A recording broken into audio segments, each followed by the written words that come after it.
Vamos a meternos de lleno en uno de los casos más alucinantes de la ciencia forense y el espionaje moderno. Hablamos del asesinato de Alexander Litvinenko y de la increíble investigación que consiguió desenmascarar a un asesino invisible. Y es que esta frase lo resume todo, ¿verdad?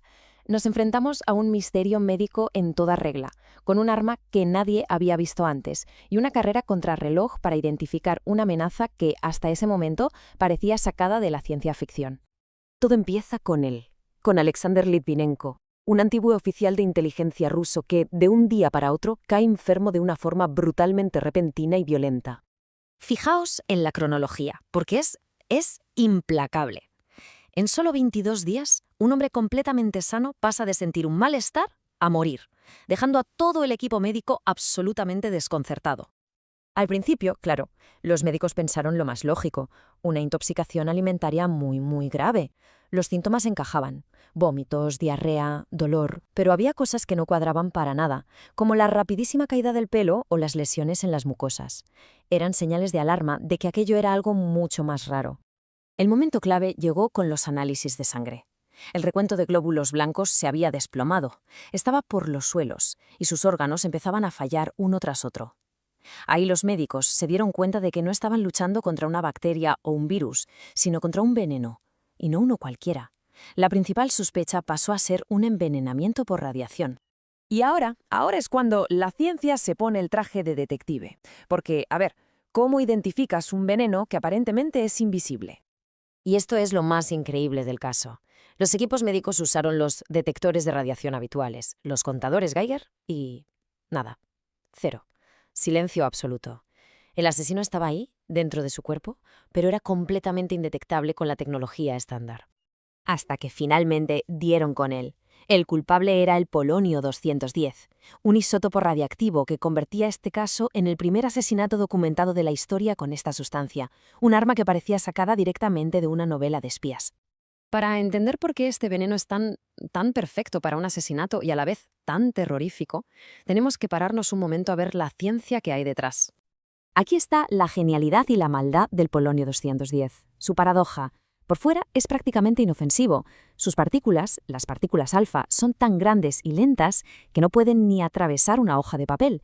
Pero una vez que está dentro del cuerpo, sin la barrera de la piel, esas mismas partículas se convierten en auténticas balas de cañón microscópicas que lo destrozan todo a su paso. ¿Y qué cantidad hace falta para matar? Pues la dosis que le dieron a Litvinenko fue de apenas unas decenas de microgramos, o sea, una cantidad casi invisible, como una mota de polvo. Con eso fue suficiente. Pero es que el poder que esconde esa mota de polvo es inimaginable. Esa dosis minúscula emite unos 1000 millones de desintegraciones nucleares cada segundo. Es una energía destructiva brutal, liberada directamente dentro del cuerpo, una bomba atómica a escala microscópica. Y aquí viene la clave, claro. El polonio 210 no es algo que puedas fabricar en un garaje. Se necesita un reactor nuclear y solo se produce en instalaciones oficiales. La implicación era bastante evidente. Detrás de este ataque tenía que haber una organización con recursos de nivel estatal. A partir de este momento, todo cambia. El cuerpo de Litvinenko ya no es solo la víctima, se convierte en la principal prueba, en la caja negra que permitirá reconstruir el crimen. Lo que hicieron los científicos forenses fue una genialidad. Utilizaron una técnica llamada autorradiografía. Básicamente cogieron un solo pelo de Litvinenko y lo colocaron sobre una película de plástico especial. Las partículas alfa que emitía el polonio del pelo iban dejando marquitas en ese plástico. Y al analizar la concentración de esas marcas a lo largo del pelo, tenían una línea de tiempo perfecta de cuándo y cuándo veneno había ingerido. Y ahí, ¡boom!, llegó la gran sorpresa del caso. El análisis del pelo no reveló una, sino 2 intoxicaciones por polonio. Hubo un primer intento, fallido, unas semanas antes de la dosis que finalmente lo mató. El propio cuerpo de la víctima estaba contando toda la historia.